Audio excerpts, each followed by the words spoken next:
freedom either to read it or summarize it in your own words, but it's up to you to choose.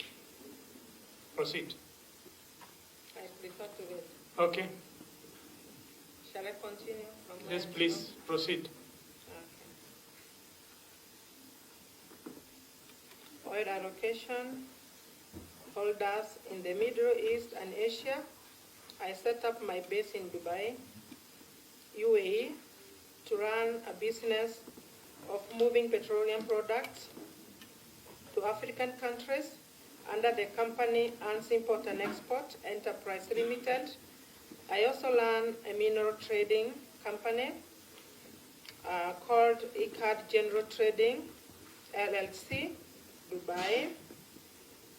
In regard to MT Hagui, which was loaded with 100,000 metric ton products EN 590, 10 ppm, I submit that I purchased the fuel using credit line held in HSBC Bank in Dubai. Together with a business partner, we have an account in the bank which we settle payments for products we have been allocated. The cargo on MT Hagui was paid from this bank just like all other petroleum transactions we have executed over the years.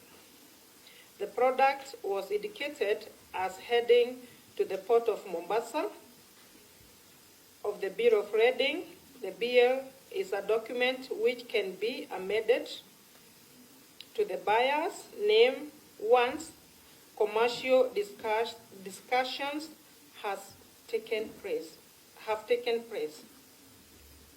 and concluded. This means that if we got a customer in Tanzania, we would ask the shipping agency to generate a new custom bill of lading which reflects the buyer's final port of discharge. Our business model is such that sometimes a product is loaded on ship from a storage location or a refinery, and at that point, we may not have a concluded commercial with a buyer. To ease space in storage facilities, we have to load vessel to sail off while trade consultations are going on. It is worthy nothing that there is a big volume of petroleum in tankers on the sea than on the land, owing to traders moving commodity from storage to vessels. In this case, we pick port name to be indicated on the BL and initial paperwork stage so that we would effect alterations with the shipping agencies to reflect the buyer's chosen port of discharge. When the product has been bought, we have attached our tanker bill of lading to reference for reference, MT Hagui. The vessel departed to the port of Jeddah 29 September 2023, loaded with 100,000 metric tons of EN 590 10 ppm. The vessel arrived on the Kenya waters on 11th October 2023, indicated in the attached cargo manifest and Q88. The shipping company which managed this delivery, Nora Tanker Limited, registered in Malta under registration number C55835. Q88 cargo manifest are here attached for further reference.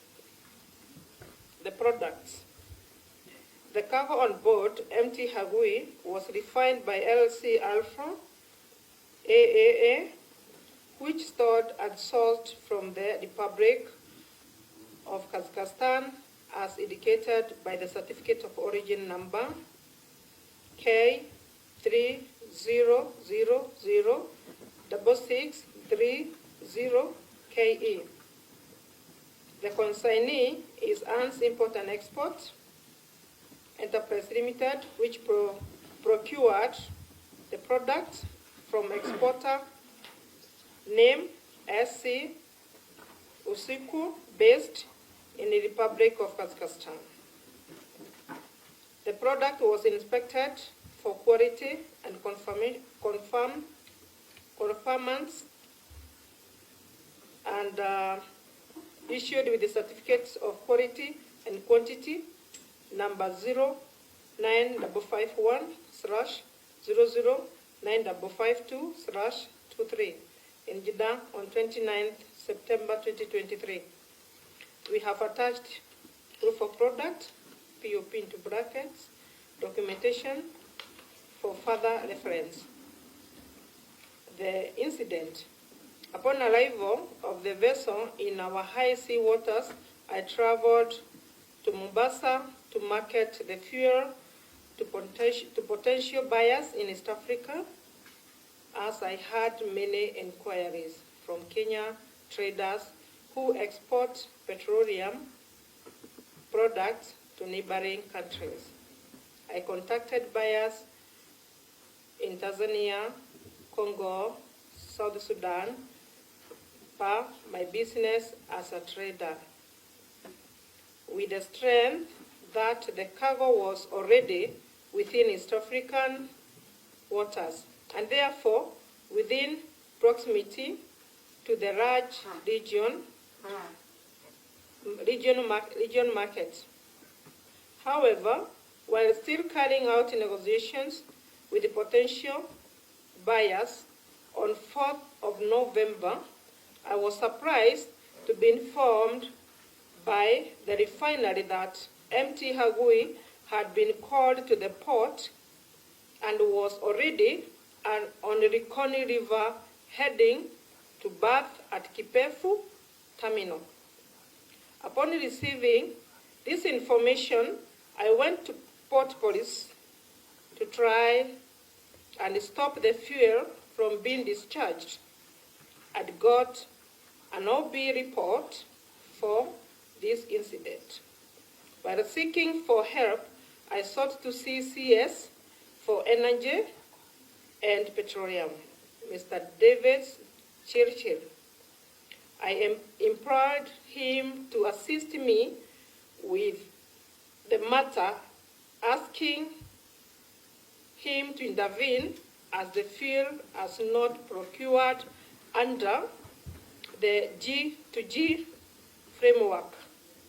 The CS insisted that he had been advised by his staff that the fuel belonged to Garana Energies and that it had been procured by Saudi Aramco under government arrangement. I decided to report the matter to the DCI. I presented myself before Director Mr. Amin, who was gracious to me, listened to the ordeal I underwent before asking me to report to the Director of Investigation Bureau to record my statement. Upon finishing recording my statement at Mr. Birej's office, I was not let to go, but was instead handed over to two individuals who transported me to a holding facility on the night of 9th November 2023.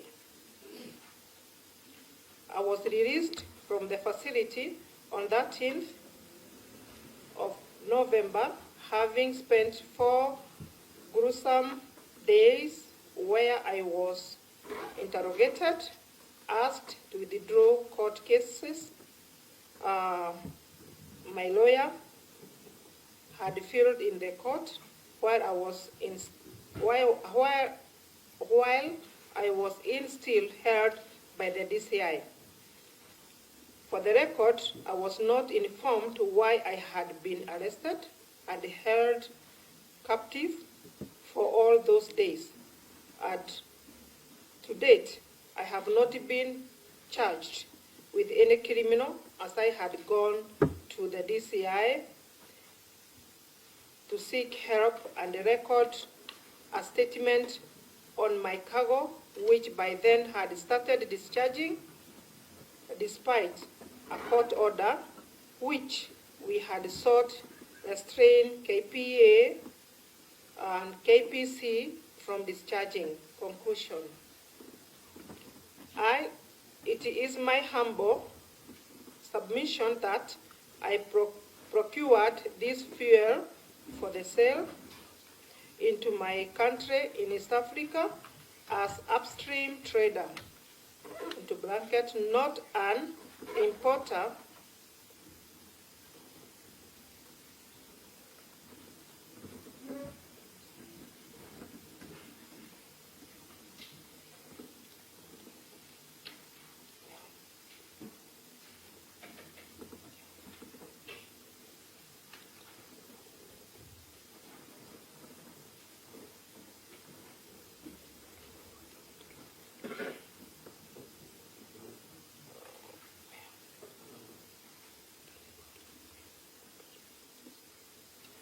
Okay, sorry.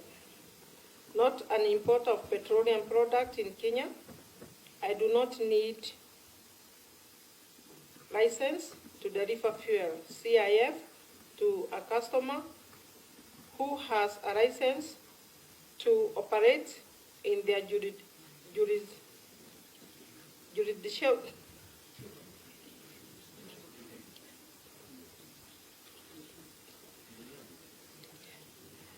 I amend the import documentation to the buyer and deliver the product to final port. I do not run business in the downstream or fuel import space in Kenya, as I am not licensed. Number 2, if empty Hagui belonged to G2G, why would it remain in the waters from 11th October 2023 till the 4th November 2023? Previous G2G shipment can prove the run allowed times for such procurements, and it will be misleading to try and sink in the private procurement into this framework. I submit that our vessel was forcibly taken into the port of Mombasa, illegally discharged by actors who thought that they will match power and influence and would engage in irregularity like one with no consequences. 3, we sought help of competent court of law, but the orders we ignored. The orders we ignored by KPA, which, in my view, undermined the rule of law, and proceeded to discharge fuel belonging to a Kenyan trader. I have subjected much ridiculous as a result with orchestrated of this crime, believing that no action will be taken against them. This committee must look into contempt of court orders, how it caused significant financial loss by innocent Kenyans like myself. Number 4, I was arrested and detained illegally because of fighting for what is rightfully mine. The proprietors who stole my fuel, forced my detention by police in order to discharge and sell my cargo. I request this committee to help me get justice in this matter, seeing that court was disobeyed and security apparatus used to illegal arrest and detain me. Number 5, I seek to be fully compensated for loss of my product, which was illegally taken possession by Garana Energies. I believe investigation of this matter with the view of helping me in my fight for compensation and the recovery of all payment due to me.